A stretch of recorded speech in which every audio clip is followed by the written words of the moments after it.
Hello, hi everyone. Digital GK classes में आप लोगों का स्वागत है। जैसा कि आपने 25 तक के क्वेश्चन हमने लास्ट वीडियो में कर लिए थे। कल और परसों 2 दिन वीडियो नहीं अपलोड हो चुकी क्योंकि मेरे को काम का बर्डन ज़्यादा हो चुका था और मैं वीडियो नहीं बना पाई थी। अब मैं नेक्स्ट क्वेश्चन से देरी न करते हुए अपनी सीरीज को चालू कर रहे हैं। ठीक है, चलते हैं हम क्वेश्चन नंबर फर्स्ट की तरफ। किस बौद्ध ग्रंथ में वज्जी संघ का वर्णन मिलता है? किसमें मिलता है भाई? कौन से बौद्ध ग्रंथ है जिसमें वज्जी संघ का वर्णन मिलता है? किसमें? सूत पिटक, अंगुत्तर निकाय या दीर्घ निकाय या विनय पिटक? किसमें मिलता है भाई? लॉन्ग बॉडी में। किसमें? लॉन्ग बॉडी अंगुत्तर दीर्घ निकाय में। किसमें? दीर्घ निकाय में मिलता है। ठीक है, नेक्स्ट पे चलते हैं। नेक्स्ट क्वेश्चन पे चलते हैं। Question number 27।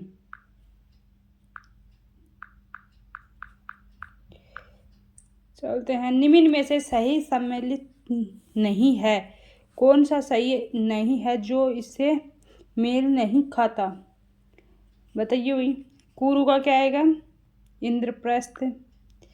चैदी पोटली। मगध का ग्रीवराज। मल का कुशावती। क्या आएगा इसका? क्या आएगा? नहीं, सम्मिलित नहीं है। कौन सी नहीं है? चेदी। क्या नहीं है भाई? B is the right answer हो जाएगा। चेदी है, जो कि पोटली नहीं है। इसकी क्या आएगी? सुक्ति मुनि। चेदी की क्या आएगी राजधानी? सुक्ति मुनि। ठीक है, नेक्स्ट क्वेश्चन पे चलते हैं भाई। 28 पे। पाटलिपुत्र नगर का संस्थापक था। कौन था भाई पाटलिपुत्र नगर का संस्थापक? है बिंबिसार, उदयन, अजातशत्रु या धनानंद? कौन था? उदयन था। कौन था पाटलिपुत्र नगर का जो संस्थापक माना जाता है वो कौन था?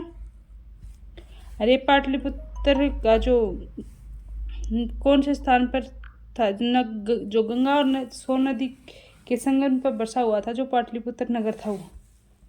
ठीक है, नेक्स्ट क्वेश्चन पे चलते हैं। नेक्स्ट क्वेश्चन 29 पे चलते हैं। कालाशोक की राजधानी थी। कालाशोक की राजधानी क्या थी भाई? वैशाली, राजगृह, पाटलिपुत्र, अवंती। कालाशोक की राजधानी 2 थी भाई। ठीक है, प्रथम राजधानी क्या थी? पाटलिपुत्र थी और जो सेकंड राजधानी थी वह वैशाली थी। प्रथम पाटलिपुत्र, सेकंड वैशाली थी। तो अब हम कौन सी राजधानी मानेंगे? पहली राजधानी मानेंगे ना, पाटलिपुत्र।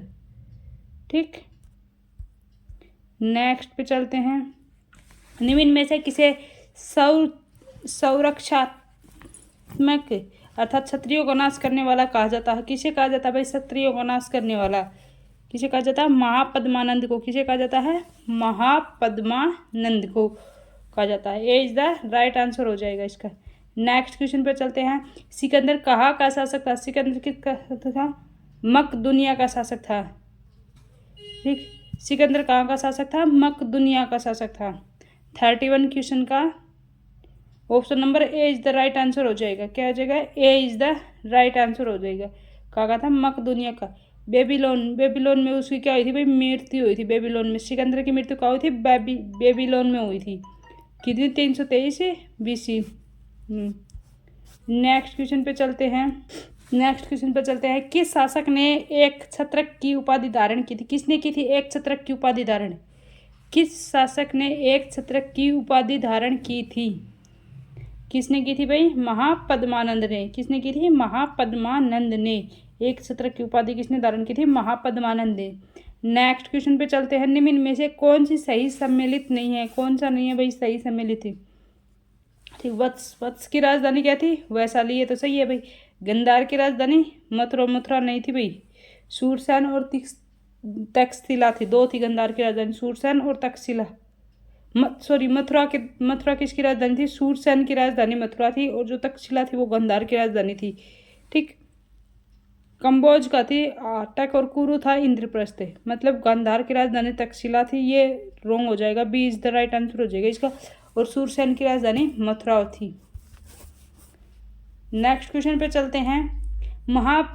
महाजनपदों के खालिस्तान और खालिस्तान गणतंत्र थे, बाकी सभी राजतंत्रात्मक राज्य थे।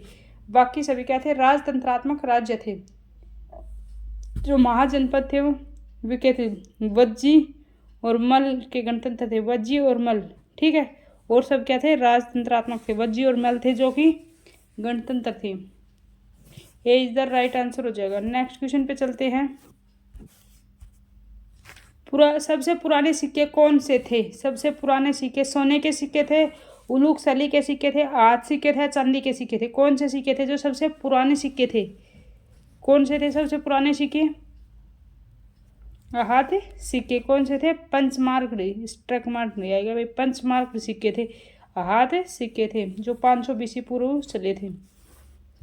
नेक्स्ट पे चलते हैं। महाजनपद काल में जो राजधानी के चारों ओर लकड़ी, ईंट और पत्थर की ऊंची दीवारें बनाई गई थी, ये दीवार क्यों बनाई गई थी? वे राजाओं की शान होती थी? नहीं भाई, सुरक्षात्मक हित के लिए बनाई गई थी। हो सकता है किले की दीवार उस समय ऊंची ही होती थी, ये भी हो सकता है भाई। उस काल के लोगों को बाहरी मेलजोल पसंद नहीं था इसलिए दीवार बनाते थे। नहीं भाई, ये तो नहीं होगा। तो इसमें सबसे अप्रोप्रिएट आंसर क्या हो जाएगा? सुरक्षात्मक हित के लिए बनाई जाती थी। B is the right answer हो जाएगा इसका। नेक्स्ट क्वेश्चन पे चलते हैं। झेलम नदी के तट पर सिकंदर व राजा पोरस के बीच हुए युद्ध को इतिहास में किस नाम से जाना जाता है?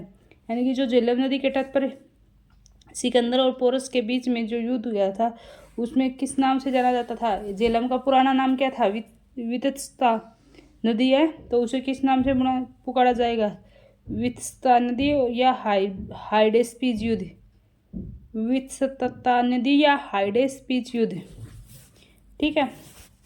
नेक्स्ट पे चलते हैं।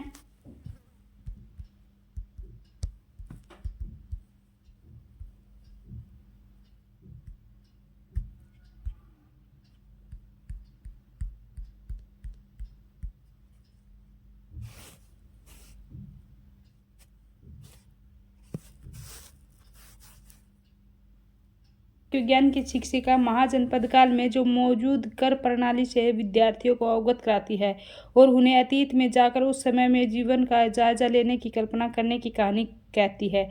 उपरोक्त कथा के अनुसार सही उत्तर का चयन कीजिए।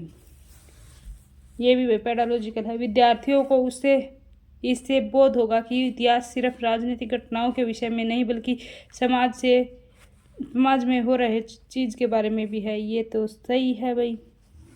एक शिक्षाप्रद और संवर्धक अनुभव होगा कि हमारे समाज कैसे विकसित हुआ और अतीत ने उसे कैसे वर्तमान का रूप लिया। ये भी सही है, तो दोनों ए और बी सही हो जाएगा। नेक्स्ट क्वेश्चन पे चलते हैं। 6वीं शताब्दी ईसा पूर्व में मगध महाजनपद के पहले शासक थे। कौन थे भाई मगध महाजनपद के से पहले शासक? बिंबिसार। नेक्स्ट क्वेश्चन पे चलते हैं। मत्स्य जनपद की राजधानी थी, क्या थी मत्स्य जनपद की राजधानी? विराटनगर।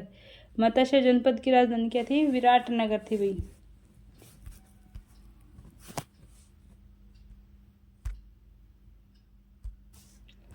नेक्स्ट पे चलते हैं। निम्नलिखित में से किस स्रोत में प्राचीन भारत के जो 16 महाजनपदों का उल्लेख है?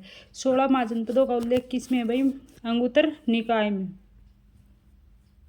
इज द राइट आंसर हो जाएगा। सूरसन जनपद की राजधानी क्या थी? सूरसन जनपद की राजधानी क्या थी भाई? मथुरा थी।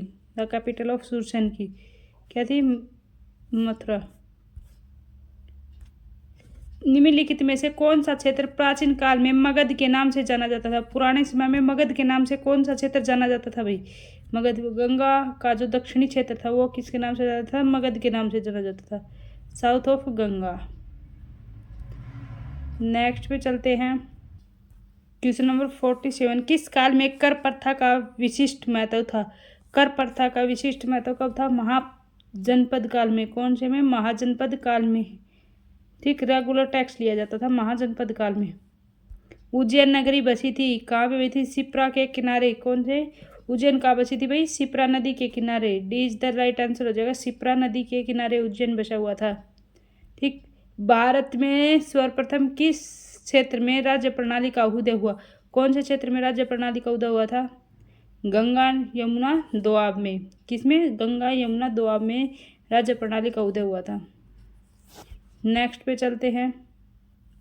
बिंबिसार का संबंध था किससे था भाई? गुप्त वंश से, मौर्य वंश से, अशोक वंश से, निम्नलिखित में से किसी से नहीं था। हर्यक वंश से था। किससे था बिंबिसार का संबंध? हर्यक वंश से। और जो मौर्य राजवंश का संबंध किससे था? बिंदुसार का। बिंदुसार और बिंबिसार, पहले तो बिंदु आया, मौर्य वंश आया, उसके बाद में हर्यक वंश आया था, बिंबिसार आया था। ठीक है।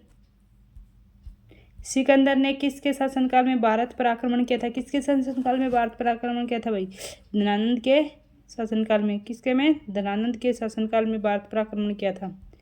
झेलम का युद्ध किसके बीच लड़ा गया था? झेलम का युद्ध किसके बीच लड़ा गया था भाई? पोरस और सिकंदर के बीच। झेलम के युद्ध को किस नाम से जानते हैं दूसरे? वित्सता का युद्ध और हाइडेस्पीज का युद्ध किसके बीच लड़ा गया? पोरस और सिकंदर के बीच। ठीक है। ये टोटल 52 क्वेश्चंस थे जो हमने आज कंप्लीट कर लिए हैं। तो हमारा चैप्टर नंबर 4 पूरा कंप्लीट हो गया है। इससे पहले जो भी चैनल पर नए हो, चैनल को लाइक शेयर एंड सब्सक्राइब जरूर कर लेना, बेल आइकन प्रेस कर लेना। कल हम कुछ चैप्टर नंबर 5 के जो PIQ और जो मेन क्वेश्चंस हैं वे करेंगे। ठीक है, चलते हैं हम। Bye bye.